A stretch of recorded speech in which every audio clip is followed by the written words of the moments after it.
जब नए चेहरे आ जाते हैं फिर पुराने चेहरों को डिलीट कर देते हैं लोग।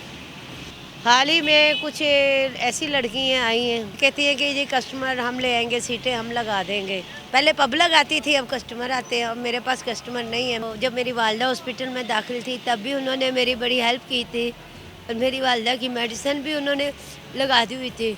बब्बू साहब ले ले, कितना नाम कमाया था उन्होंने, उनका भी देखें क्या कैसे फौत हुए। शौकी खान साहब का भी। बस आर्टिस्ट की कोई ज़िंदगी नहीं है।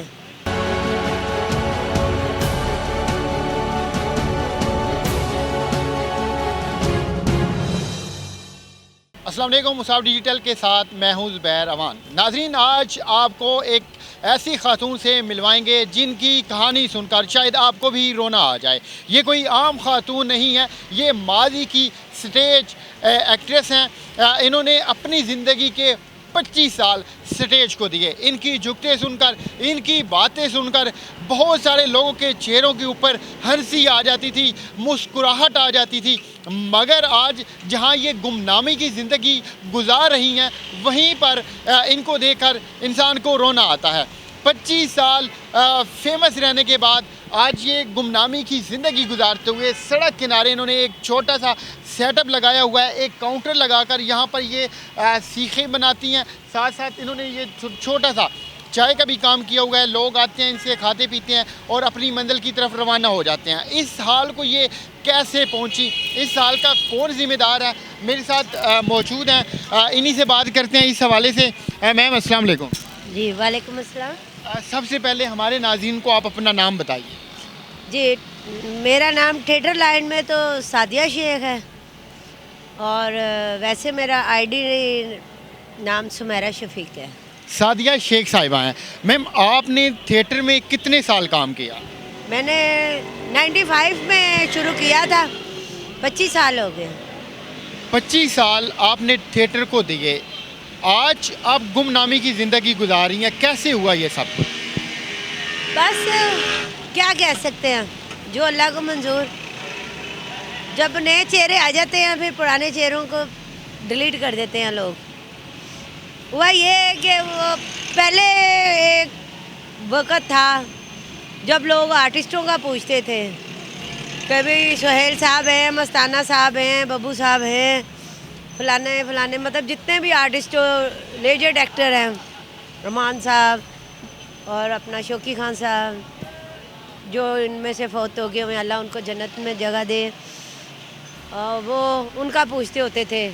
अब पूछते हैं डांसर कितने हैं, गाने कितने हैं, डांसरें कौन कौन सी है। अब ये सिस्टम चल पड़ा। और सेकंड, कुछ हाल ही में कुछ ऐसी लड़कियां आई हैं, है तो अच्छी, लेकिन उनकी भी मजबूरी, क्या कर सकते हैं, काम के लिए इंसान को बड़ा कुछ करना पड़ता है। तो वो लड़कियाँ कहती हैं कि ये कस्टमर हम ले आएंगे, सीटें हम लगा देंगे, तो हमें काम दिलाएं। वो इस तरह से वो सिलसिला चल रहा है। आपको पता ही है थिएटर के क्या हालात हो गए हुए हैं, ये तो सभी जानते हैं। मुझे अकेली को तो पता नहीं है, पूरी दुनिया को पता है कि इंडस्ट्री तबाह हो चुकी है। आपने अपनी ज़िंदगी के कीमती 25 साल दिए हैं एक इंडस्ट्री को। आज आप सड़क किनारे एक काउंटर लगाकर खड़ी हैं, इसका ज़िम्मेदार आप किसे ठहराती हैं? जिम्मेदार तो मैं किसको ठहराऊं, जिसकी तरफ उंगली करो वही जिम्मेदार है। लेकिन कोई मानता नहीं अपने करके। लेकिन मैं अब क्या आपको बताऊं कि क्या से क्या क्या गुजरी, क्या नहीं गुजरी। लेकिन मैंने वहाँ भी मेहनत की है, इज्जत से काम किया। अगर 100% लोग वहाँ काम कर रहे थे थिएटर में, तो 92% मुझे बहन बाजी कहते थे। तो इस तरह से बस फिर अब मेरे पास कस्टमर नहीं है। पहले पब्लिक आती थी, अब कस्टमर आते हैं। अब मेरे पास कस्टमर नहीं है, मैंने थिएटर नहीं कर सकी। मुझे कुछ ऐसे प्रोड्यूसर हैं नए ले लो जिन्हें कोई नहीं जानता अभी। पुराने प्रोड्यूसर तो अल्लाह ज़िंदगी दे, वो तो हैं। नए जो आ रहे हैं वो लड़कियां अपने साथ ही लाती हैं प्रोड्यूसरों को। तो अब क्या करें हम, कहाँ जाएं? फिर हमारी तो डिमांड ख़त्म हो गई ना। अब वो उनकी डिमांड है जो चढ़ते सूरज को सलाम। तो आप अपनी हालत ज़ार का या फिर इसकी वजह जो बनी वो प्रोड्यूसर को ठहराती हैं? हाँ जी, प्रोड्यूसर ने जो आए हैं वो इसके ज़िम्मेदार हैं।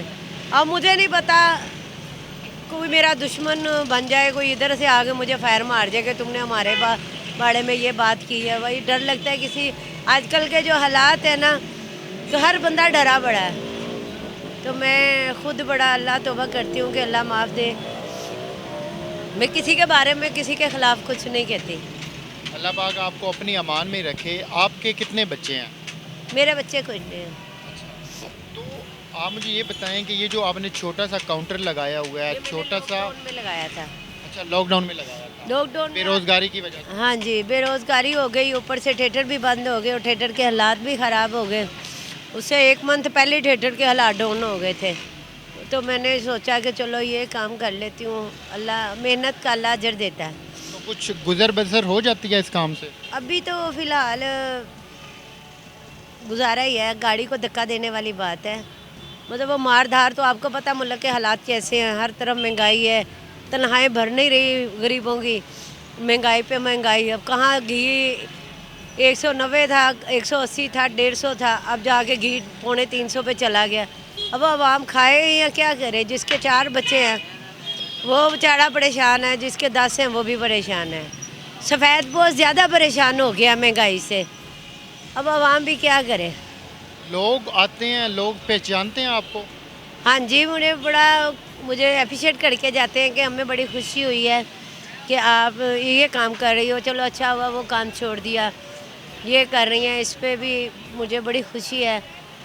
बिहेवियर आवाम का अच्छा है आपके साथ? हाँ जी, बड़ा अच्छा है। कोई बहन कहता है, कोई बाजी कहता है, कोई पुप्पो कहता है, और ज़्यादातर मुझे लोग पुप्पो कह रहे हैं। गड़ी शो की पुप्पो हो गई हूँ मैं। अरे फिर आप ना सिर्फ गड़ी शाह की फुप्पो हैं, आप तो हमारी भी फुप्पो हैं। तो फुप्पो मुझे आप ये बताएं कि ये जो दुकान है ये रेंट की है? हाँ जी, रेंट की है। इसका कितना रेंट देना पड़ता है? है, घर का किराया भी 10,000 है, रेंट पे रहती हूँ। किसी तरफ से किसी किस्म की सपोर्ट नहीं आ रही मुझे, ना किसी ने दी है, ना किसी ने हौसला दिया है। हाँ, हमारे प्रोड्यूसर जो पुराने पहले वाले, सखी साहब, कैसर सनाउल्ला साहब और भट्ट साहब हैं, इस तरह से ना कुछ ऐसे प्रोड्यूसर हैं जिन्होंने ताउन किया। मेगा जी ले लें, इन्होंने सारों ने एक पैकेज बनाया था, तो इन्होंने सबको दिया था पैकेज बना के। और अभी भी जिनको ज़रूरत पड़ती है वो जाते हैं, उनको उनकी ज़रूरतें पूरी करते हैं। ये हमारे आर्टिस्ट को जो पहले वाले हैं उनमें बड़ा आपस में इत्तेफाक है अभी भी, कि एक को तकलीफ़ लगती है सारे खड़े हो जाते हैं कि नहीं यार उसकी हेल्प करनी चाहिए। तो जो बड़े अदाकार हैं या फिर आपके साथी अदाकार थे, उनमें से भी कुछ आपके पास आते हैं या रब्ता करते हैं? नहीं, रब्ता तो किसी ने नहीं किया। ये मैं भी कह दूँ कि हाँ किया, झूठ बोलने की मुझे आदत नहीं है। रब्ता तो मेरे साथ किसी ने नहीं किया, लेकिन सुहेल साहब, अल्लाह उनको ज़िंदगी तंदुरुस्ती दे, उन्होंने मुझे पैसे भेजे थे। तो जब मेरी वालदा हॉस्पिटल में दाखिल थी तब भी उन्होंने मेरी बड़ी हेल्प की थी, और मेरी वालदा की मेडिसिन भी उन्होंने लगा दी हुई थी कि बेटा परेशान नहीं होना। अल्लाह पाक आपको सब्र दे, रोना नहीं है। आप तो लोगों के चेहरों पे मुस्कुराहट बखेरा करती थी, तो ये रूज़ ज़वाल आता रहता है।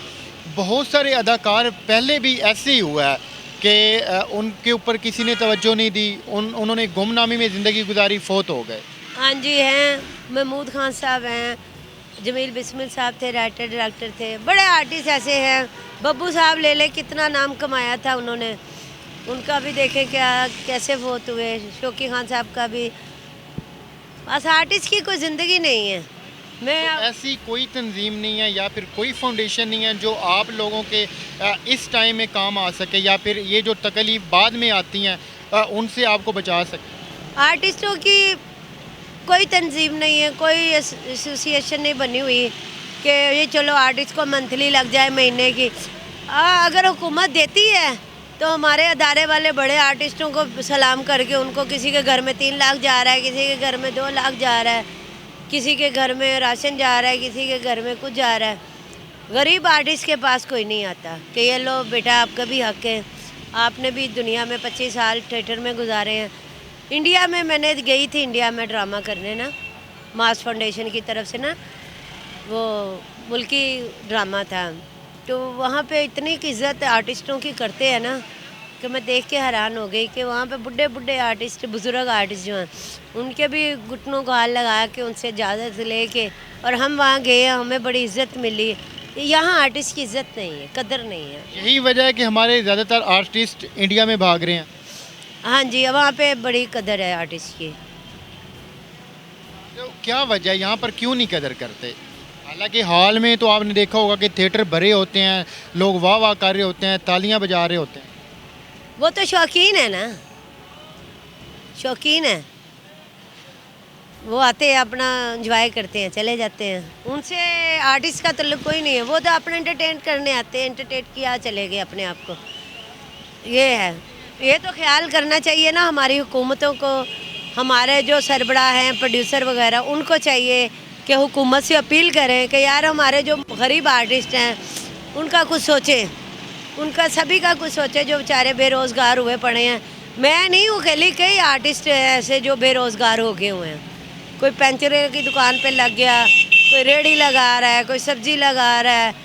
बड़े बुरे हालात आर्टिस्टों के, यहाँ तक कि आर्टिस्टों के घरों के बर्तन तक बिक गए हैं। ये हमारे मुल्क का कीमती सरमाया है जो आज इस साल में पहुँचे हैं, आज रुल रहे हैं।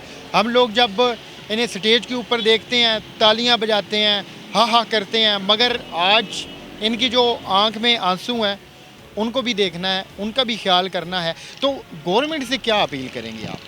गवर्नमेंट से मैंने क्या अपील करनी है? मैंने लॉकडाउन में भी एप्लीकेशनें दी थी, अभी भी मैंने हमरा art council, Punjab art council में दी थी एप्लीकेशन।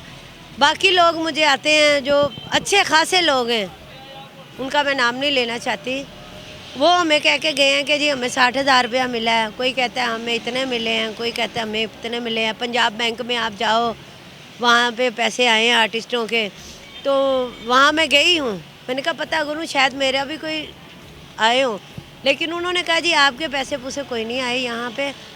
तो वो कोई किसी दरख्वास्त का कोई उसका एक्शन नहीं लिया जाता। क्या किया जाए, हुकूमत से भी क्या कहें, हुकूमत को भी अपनी अपनी पड़ी हुई, हुकूमत की अपनी लड़ाई नहीं ख़त्म होती, वो आवाम को क्या सुलझाएगी? वो एक दूसरे के दुश्मन बने हुए हैं। वो कहता है वो मुझे ना नज़र आए, वो कहता है वो मुझे नज़र ना आए। मुझे ये बताएं कि चाय आप कौन कौन सी बनाती हैं? गुड़ वाली बनाती हैं, शक्कर वाली बनाती हैं, चीनी वाली बनाती हैं? शक्कर वाली और चीनी वाली। ज़्यादा लोगों को कौन सी पसंद आती है? शक्कर वाली, हाँ जी। और ये सीखे कौन कौन सी लगाती हैं? सीखे हैं मेरे पास, टिक्के हैं, कबाब हैं, दुमची है, पोटा है, दिल है, कलेजी है, नेबलेट हैं, और यही कुछ जो बारबेक्यू में चलता है। चलें, अल्लाह पाक बरकत डाले आपके कारोबार में। ये थी सादिया शेख साहिबा। मेरी हुकूमत से अपील है कि खुदारा अपनी लड़ाई छोड़े, आवाम का कुछ सोचे। आवाम बहुत बुरे हालातों में जा रही है, चोरियाँ, डकैतियाँ, बर्बादियाँ हो रही हैं हर घर में। तो मेरी अपील है इमरान खान साहब को या दूसरे जो उनके हम नवा हैं उनको कि ये गरीबों का कुछ सोचे, गरीब आर्टिस्टों का कुछ सोचे। कहाँ जाएं, ये किधर जाएं? बहुत सारे स्टेज आर्टिस्ट या दूसरे फ़नकार ऐसे हैं जो गुमनामी की ज़िंदगी गुजार रहे हैं। कोई रेड़ी लगा रहा है, कोई सब्ज़ी फ़रोख्त कर रहा है, कोई फल फ़रोख्त कर रहा है। इन्हीं की तरह बहुत सारे लोग हैं। तो ये थी आज की सादिया शेख साहिबा की दुख भरी कहानी जो हमने आप तक पहुंचाई है। मिलते हैं किसी और वीडियो में। अल्लाह आपके, हमारे और इनके हाल पे रहम फरमाए। अल्लाह हाफ़िज़।